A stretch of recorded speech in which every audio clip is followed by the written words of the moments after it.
them. Now, why is God being so selective? Because he is, you see. God is very selective. As much as we try to think that God just doesn't have any choice and he's like a big Santa Claus and anything goes, no, he has definite choices. And these choices are predated. Before the foundation of the world, choices were made. And nobody can change those choices. That's why you're here. Who could tell that God would choose some of us? Some of us would have been stepped over by family members, by the community. Some of you were ignored in your school days. People say you were the most likely not to succeed. But God, in his wisdom, made choices. You better thank God for his choices. Yes. He chose to save the sons of Korah. Now, years later, these gentlemen who had children and children's children, a new generation of the sons of Korah who were spared. Always bear that in mind. They were spared. Why? We don't know. God just does things like that because he wants to. He doesn't even have to give any explanation. Why God chose so-and-so, I don't know, because he wants to. We try to explain too much because he wants to. Why God did that? Because he wants to. And he does what pleases him. Lord have mercy. He's not worried about pleasing anybody else. He does what pleases.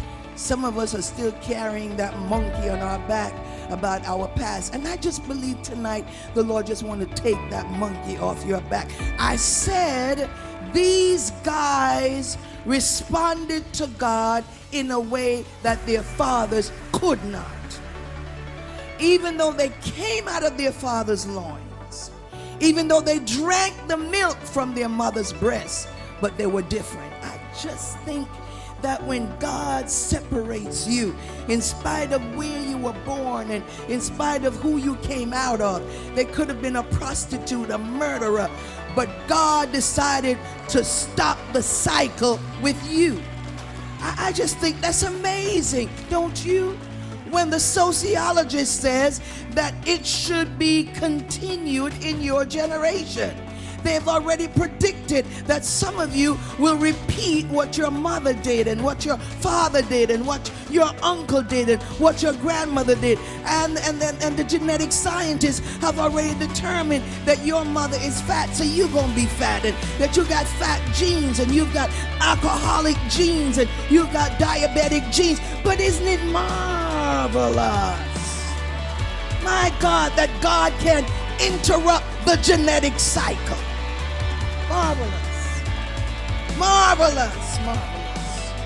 So the enemy that's been tormenting you for years, walking around with this cloud over your head, afraid of life, afraid to make decisions because you think that something in you is like him or like her. If you're walking with God and God has chosen you and given you a whole different life. Look at your life. It ain't like that. Look at where God brought you from. Oh, come on here. You're not even connected anymore. The Lord has dropped the curtain. Oh, I feel a praise in here right now. Come on and thank God for dropping the curtain.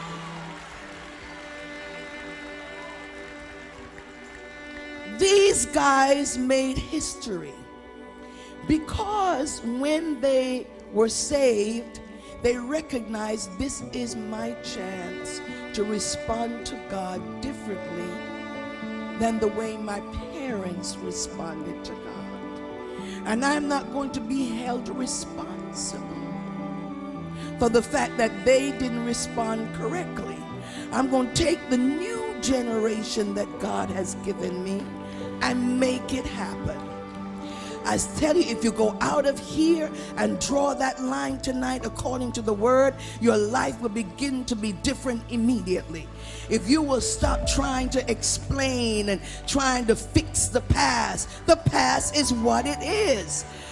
They were just the vehicle used to bring you here, but it ain't got nothing to do with what God is doing now.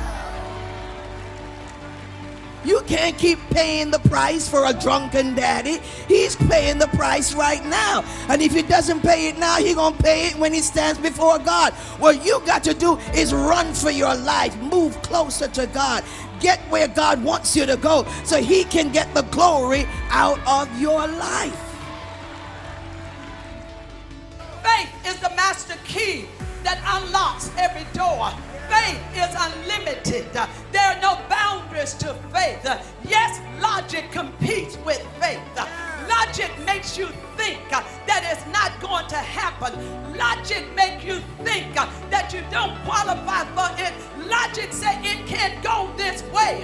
But faith said, although I can't figure it out, I just believe that God is going to work it out. I don't know when he's going to come, but I just believe that God shall surely come to my house. Do I have anybody here that say, I don't know how he's going to do it, but about this time next week, God, tests, trials will come. But what you have to realize is that the tests and the trials prove the quality and the worth of something. If you want to know the value of a thing, test it. If you want to know the quality of your friendship, test it. If you want to know the quality, the value of your love for Christ, let it be tested. Because you can be anybody you want to be when things are going well. I said all the time, the character of an individual is never determined during his good days, but the character of an individual is determined when you're going through. Do I have any real people that are saying, this that time when my faith is tested, that I have to learn to trust in God? What the test does, the test also reveals what's important. It reveals what's important, and the true value surface after spiritual testing. It really does. Once you go through a test, things that used to be important are not important anymore. Once you go through a test, things that used to get on your nerves really doesn't get on your nerves anymore. Once you go through a test, things that used to stop you dead in your track, they don't stop you dead in your track anymore. Things that used to keep you up at night, they don't keep you up at night because it was through the test that the value of who I am was defined in the test. That's why James 1, 3 and 4 say, speaks of when your faith has been tested, your endurance has a chance to grow. If you want to enhance your level of endurance, work your faith in the test. Look at somebody and say, work your faith in the test. You want to see how strong you are? Go through the test. The test proves, another thing the Bible says, the test proves the genuineness of your faith. That's right. We've heard a lot about fake news, but the enemy wants to hear fake faith. In the test the genuineness of your faith. First Peter, as our president would say, 1 Peter. First Peter 6 and 8. 1 Peter 6 and 8 talks about testing. It said that the trying of your faith, that the testing of your faith, that the trying, I want our young people to get the word, that the trying of your faith being much more precious than that of silver gold that perish, though it be tried in the fire, it may come out as praise, honor, and glory at the revelation of Jesus Christ. So God will send a test, and you heard me say it often, the thing I like about God is when he sends me a test, he doesn't send your test, but before he sends me my test, he tests my test. He makes sure that when my test is over, that I'm not laying down somewhere with my head between my legs. He tests my test to make sure that when it's over, Sister Stephanie,